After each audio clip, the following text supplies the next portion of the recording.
If someone had glanced at the Instagram photos, they'd have thought I was living a dream. The flowers were blush pink, the silk drapes shimmered under golden lights, and the piano music floated softly through the grand hall. Guests in designer gowns and tailored suits mingled, laughing and sipping champagne. And there I was, standing at the altar, my heart racing beneath the weight of a gown that felt heavier than silk. Heavy with expectations, tradition, and promises that didn't belong to me. Lucas Montgomery, the man I was supposed to marry, smiled at me, all charm and confidence, perfectly rehearsed. He looked like the hero of every romantic movie, and everyone around us believed he was mine. But no one saw the tremor in my hands, the fluttering panic behind my calm smile, or the truth clawing at my chest. I didn't love him. Not fully. And I hadn't for months. I had convinced myself I could go through with it, that the security, the status, the endless rehearsals of perfect love could fill the hollow inside. I had whispered to myself, maybe love will come once the vows are said. But standing there, facing the man who thought he had me, I realized that walking away might be the only way to reclaim my soul. It wasn't a sudden revelation. It had been building for months, secret glances at someone else, stolen conversations that lingered longer than they should, a feeling of being alive only when I wasn't with Lucas. I had tried to ignore it, to bury it beneath the glitter and expectations of everyone watching. But fate, or maybe just my heart, was about to make a choice for me. The choir began the prelude. My father, proud and radiant, held my arm as he prepared to walk me down the aisle. Guests turned their eyes toward us, anticipation shining in their smiles.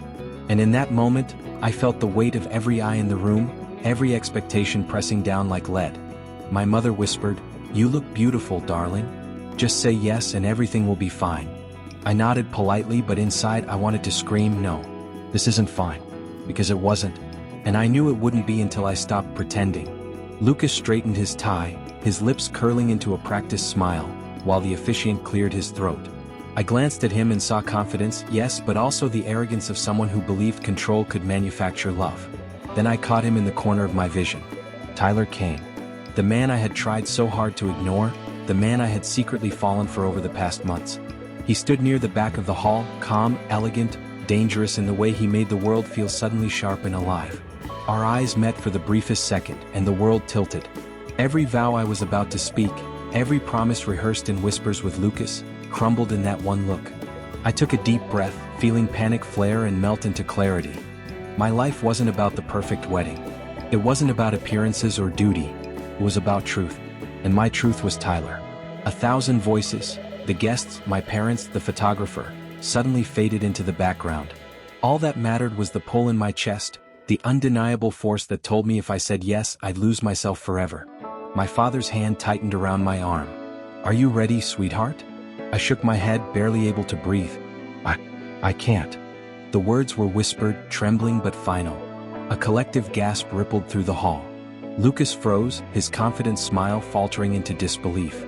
"What do you mean you can't?" he asked, his voice sharp but controlled, trying to mask the shock. I took a step back, releasing my father's hand, letting the gown brush against the polished floor. "I can't marry you. Not tonight. Not ever." Silence fell, heavy and suffocating. Guests murmured, some rising from their seats in shock. Lucas's face darkened with anger and confusion. "You're joking," he said, voice low, dangerous. "I'm not," I whispered.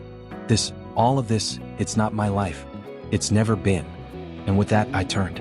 I walked out of the hall, past the stunned faces, past the flowers, past the vows that would never be spoken. My heels clicked against the marble floor, each step a drumbeat of defiance, freedom, and fear. Outside, the night was cold, the city lights distant but bright. I didn't look back. I let the air fill my lungs, let the freedom of choice rush through me, even as my heart ached with the weight of what I was leaving behind. For the first time in months, maybe years, I felt alive. Because sometimes, to find the life and the love you're meant for, you have to walk away from everything you think you should want. The days after my wedding walkout were a blur. Social media exploded with photos, speculation, and gossip. Bride disappears, headlines ran across tabloids. My parents were devastated, and Lucas, predictably, was furious. I hid in my apartment, lights dimmed, curtains drawn. The only sound was the hum of the city outside and the occasional ping of my phone. I avoided calls from family, ignored messages from friends, and refused to step into a world that suddenly felt like a cage. Yet in the quiet, Tyler appeared. Not literally, though sometimes it felt that way, but in every memory, every secret smile, every stolen conversation from months before. He had become a constant in my thoughts, a ghost I could no longer pretend to ignore. One rainy evening, I found myself wandering to the cafe where we had met. It was the same place where our hands had brushed accidentally, where our laughter had mingled quietly over coffee, where I had first felt my heart betray me with its reckless attraction. And there he was. Tyler looked up from his laptop, surprised, but his lips curved into a smile that made the world outside cease to exist. He wore a deep green sweater that contrasted with his dark hair, eyes glowing with warmth and mischief.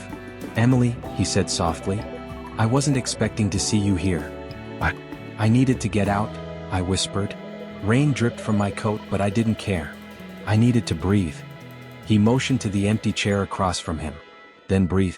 Stay for a moment." I did. And for the first time since walking away, I allowed myself to feel. The weight of expectations, of judgment, of duty, they all fell away. What remained was the truth I had been denying. My heart had already chosen. As weeks passed, Tyler and I found moments of stolen freedom. Lunches, late-night walks, whispered conversations in shadowed corners of the city. Every meeting was a risk, every glance an act of rebellion. Lucas, meanwhile, intensified his pursuit. Calls, texts, private investigators, he would not accept defeat quietly. Each confrontation, each message filled me with dread. Yet Tyler was magnetic, grounding, dangerous in ways that made my blood burn. One night, after a quiet dinner at his apartment, we found ourselves standing close, the space between us charged. "You shouldn't feel this way," I whispered, my hands trembling at my sides. "I know," he said, eyes locking on mine. "But feelings aren't choices. And we can't ignore them." His hand brushed mine. The contact was electric. I knew it was reckless, risky, yet irresistible. "You're my enemy," I said, half laughing, half breathless. "You've stolen everything, my heart, my thoughts, my sense of reason." He smiled. "And yet you're still here. Aren't I your soulmate?" The word hit me like a thunderclap. Soulmate. I had never dared speak it aloud, but saying it changed nothing. Our lips met, hesitant at first, then with growing certainty. It was a kiss that shattered the last walls I had built around myself. And as the rain streaked down the window behind us, I realized the truth. Love wasn't safe, and it wasn't supposed to be. The morning air was heavy with tension. I hadn't slept. I paced the length of my apartment, phone in hand, waiting for the inevitable. Lucas had discovered something. He always did, and I knew he wouldn't stop until he cornered me. My reflection in the mirror showed a woman fractured yet resolute. Eyes rimmed red, hair loose around my shoulders, lips tight with determination. I had walked away once, but this time I wasn't running. The knock on the door came sharp, insistent. "Emily, open up." Lucas's voice, authoritative, commanding, shook me to my core. I knew I had no choice. I opened the door, and there he stood, impeccably dressed, jaw tight, eyes blazing. In his hand, a folder bulged with photographs, receipts, messages, evidence of my every secret meeting with Tyler. "Explain," he demanded. I drew in a steadying breath. "There's nothing to explain. What you see," I gestured toward him, toward the file, "is truth. I cannot marry someone I don't love. I cannot live a lie any longer." He laughed, bitter and incredulous. "You're insane. You're throwing away everything for him?" "Yes," I said, voice firm, echoing against the walls of the apartment. "For him, for me. I cannot deny what my heart knows." Lucas's face darkened, his composure cracking. "Do you have any idea what you're doing? The embarrassment, the humiliation." I held up my hand. "I know. I don't care. I choose myself." The tension was almost unbearable, but in that moment I felt freedom. The storm outside mirrored the one within me, wild, chaotic, unstoppable. And then I felt it, my phone buzzed. Tyler. I stepped outside into the rain, letting it soak through my coat, washing away the guilt and fear. He was waiting across the street, umbrella in hand, smiling that gentle, knowing smile that had undone me from the start. "I didn't think you'd come," he said. "I had to," I whispered. "I can't go back. I won't." His arms wrapped around me. The warmth, the certainty, the love, it was more than I had ever dared hope for. And in that embrace, I finally understood. The life I had run from was never mine. The life I was choosing, messy, unpredictable, was the one I had always been meant to live. Weeks passed, and the world continued to buzz with the scandal of my vanished wedding. But Tyler and I, Our bond hardened in secrecy and struggle, found our rhythm. Small cafes, hidden parks, quiet nights at his apartment. The city itself seemed to bend around us, giving space for a love that dared to defy expectations. We laughed again. We argued again. But every fight, every reconciliation, every stolen kiss strengthened the unspoken truth. We belonged together. I returned to my teaching job, walking the halls of the high school with newfound confidence. The whispers followed me, of course, but I no longer cared. I had faced my fears, embraced my heart, and chosen a life of authenticity. One evening, Tyler and I sat atop the rooftop of her apartment building, the city skyline glittering like scattered diamonds beneath us. He leaned his head against my shoulder. "Do you ever regret it?" he asked softly. I shook my head. "Not for a second. Everything I've lost led me to this moment. Everything I've endured was worth it." He smiled. "We survived the storm, Emily. Together." I traced his hand, intertwined with mine, and for the first time in years felt completely whole.